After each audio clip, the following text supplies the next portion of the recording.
नमस्कार, सत श्री अकाल, राधे राधे, जय श्री कृष्ण। तो आज क्या है? 5 सितंबर। 5 सितंबर को क्या मनाते हैं? शिक्षक दिवस, राइट। अच्छा, तो ये बताइए, शिक्षकों के योगदान के लिए आज ही का दिन क्यों चुना गया, जबकि विश्व शिक्षक दिवस तो 5 अक्टूबर को मनाया जाता है। तो भारत में 1 महीने पहले ही क्यों सेलिब्रेट किया जाता है?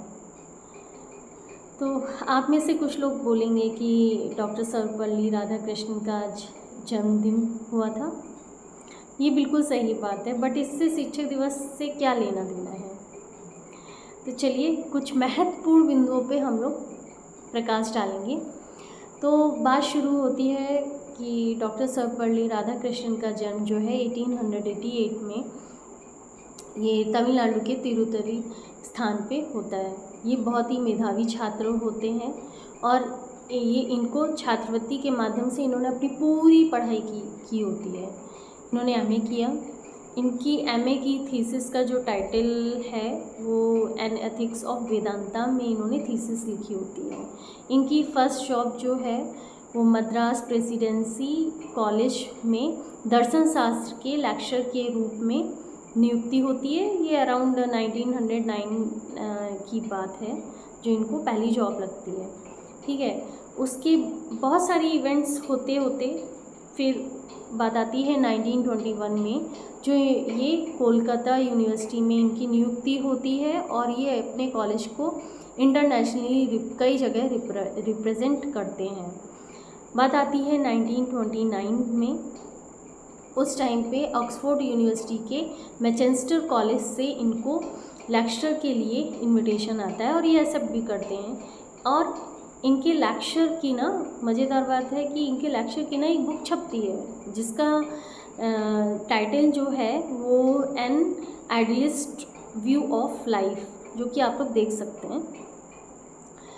अच्छा, इनकी प्रतिभा यहीं नहीं रुकती है और इनको 1931 में इनको किंग जॉर्ज की तरफ से इनको एजुकेशन फील्ड के कंट्रीब्यूशन के लिए इनको नाइटहुड की उपाधि मिलती है। और अब बात आती है 1939 की, जो पंडित मदन मोहन मालवीय जी ने इनको बनारस हिंदू यूनिवर्सिटी के वाइस चांसलर के रूप में इनविटेशन भेजते हैं और ये एक्सेप्ट करते हैं और कार्यरत भी रहते हैं, है ना।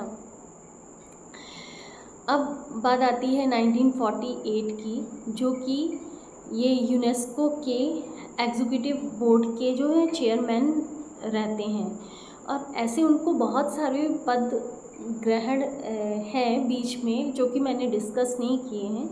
मैं कुछ ही पॉइंट्स को यहाँ पे ला रही हूँ सामने। फिर आगे चल के ना 1952 में इनको फर्स्ट वाइस प्रेसिडेंट ये बनते हैं और आगे चल के 10 साल बाद ये 1962 में ये इंडिपेंडेंट इंडिया के ये सेकंड प्रेसिडेंट बनते हैं। तो इनके राष्ट्रपति बनने के बाद ना इनके कुछ स्टूडेंट इनके पास आते हैं और पूछते हैं, बोलते हैं कि मैं ना आपके जन्मदिन मनाने की परमिशन दे दीजिए। तो ये बोलते हैं कि देखिए, मेरे जन्मदिन मनाने की बजाय अगर आप इस दिन को शिक्षक दिवस के रूप में मनाते हैं तो मुझे गर्व होगा। तो इस कथन के मान को रखते हुए ये आज से नहीं, इस कथन का मान रखते हुए शिक्षक दिवस के रूप में मनाते हैं आज का दिन, है ना। तो इससे हमें क्या सीख मिलती है कि हम लोग चाहे जितनी भी सफलता प्राप्त कर लें, बट हम लोगों को ना अपनी जड़ों को नहीं भूलना चाहिए, है ना। मतलब वो इतने बड़े पद पे भी पहुंच करके वो इतने विनम्र थे, इतने शालीन थे और उन्होंने अपने उस कथन से ना कि उनका शिक्षकों के प्रति कितना सम्मान दर्शाता है ना।